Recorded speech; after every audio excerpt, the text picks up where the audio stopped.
¿Sabes cuáles son las diferencias entre los delitos dolosos y los imprudentes? Hola, soy Romy Chan y esto es Al Derecho y al Revés.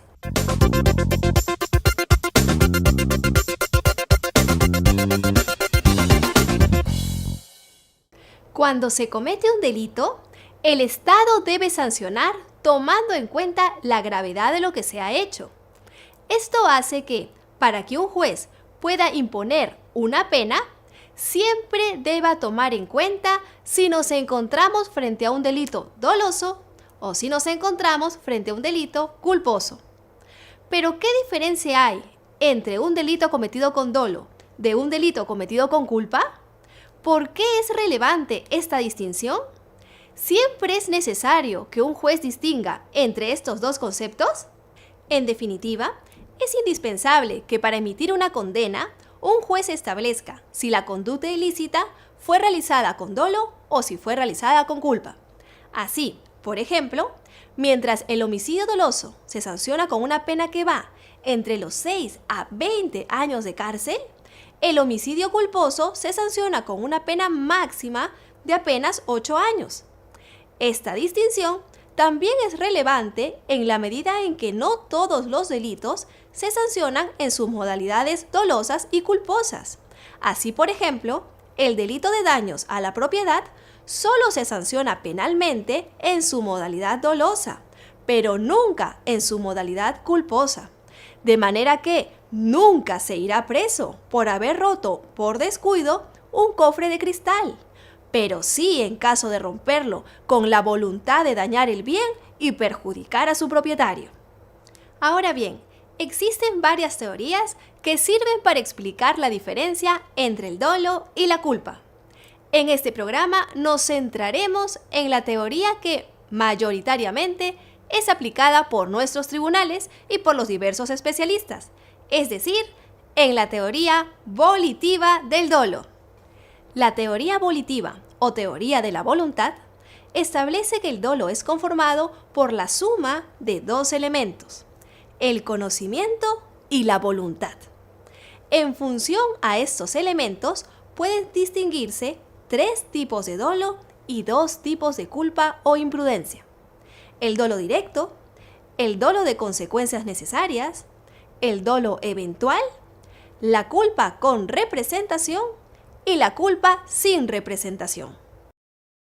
En el dolo directo, llamado también dolo de primer grado, el sujeto que comete el delito se representa que con su actuación algo malo ocurrirá,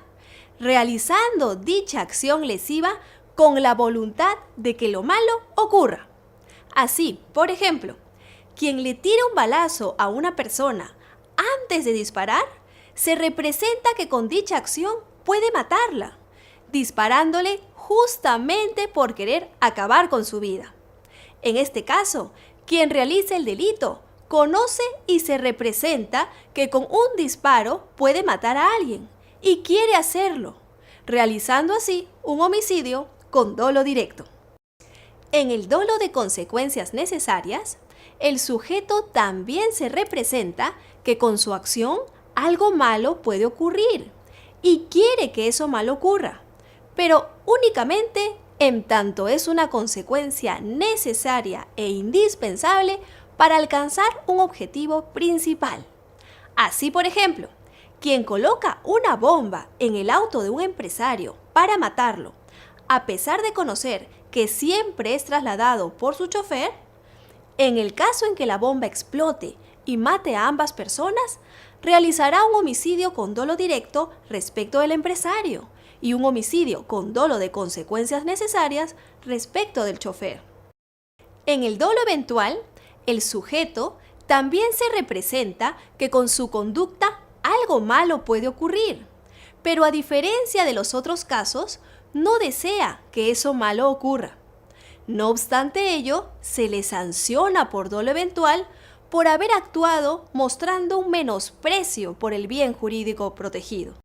Para ejemplificar este caso, imaginemos que Apolo deseara conquistar a Afrodita y para ello decidiera pasar a toda velocidad con su camioneta nueva por la puerta del colegio en el que Afrodita trabaja como profesora. Si justo antes de acelerar, Apolo se representara que con ello puede atropellar a algún niño y a pesar de eso, sin importarle esa vida, acelerara y lo atropellara, respondería por un homicidio por dolo eventual, por haber mostrado un manifiesto desprecio por la vida del niño y haber actuado en la creencia de que el atropello era problema del niño por cruzar mal la pista y no el suyo. En este caso, Apolo tendría que responder con una pena que va entre los 6 a 20 años de prisión. El dolo eventual presenta problemas de distinción respecto de la culpa con representación o culpa consciente, ya que en esta última, al igual que en el dolo eventual, el sujeto se representa que con su conducta algo malo puede ocurrir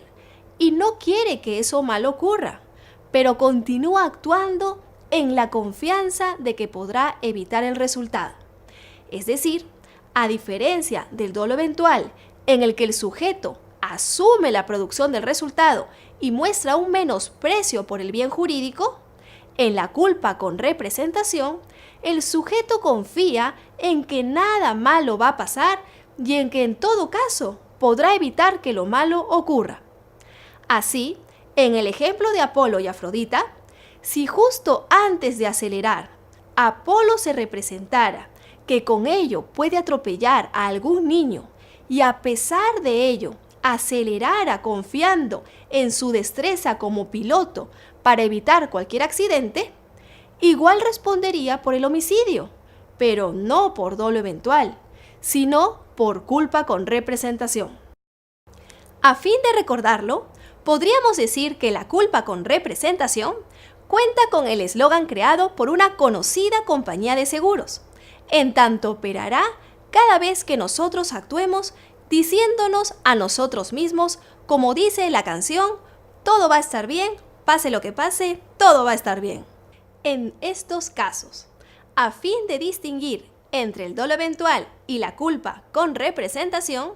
deberá atenderse a los indicios alrededor del caso que nos sirvan para evidenciar si el sujeto actuó mostrando un menosprecio por el valor protegido o confiando en su destreza para hacer que todo esté bien.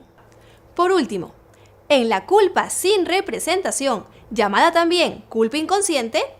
quien actúa lo hace sin representarse que con su conducta puede generar un resultado negativo, sancionándosele a nivel penal justamente por, a pesar de no habérselo representado, tener la obligación de hacerlo. Así, por ejemplo, el electricista que deja un cable de luz sin protección para tomarse una siesta y luego de despertar encuentra a una persona electrocutada por haber pisado el cable suelto, deberá responder por un homicidio por culpa inconsciente, dado que, si bien no se representó el resultado muerte, ni tampoco lo quería, debió haberlo hecho y por tanto haber actuado conforme con las reglas de cuidado propias a su profesión de electricista, como es el caso de dejar los cables protegidos. Vemos entonces que la gravedad de la sanción no será la misma si se trata de un delito doloso o de un delito imprudente, razón por la que es indispensable que todos conozcamos la diferencia entre estas figuras. En el próximo programa hablaremos sobre las lesiones a la salud y aplicaremos los conceptos analizados hoy para distinguir las lesiones dolosas de las imprudentes.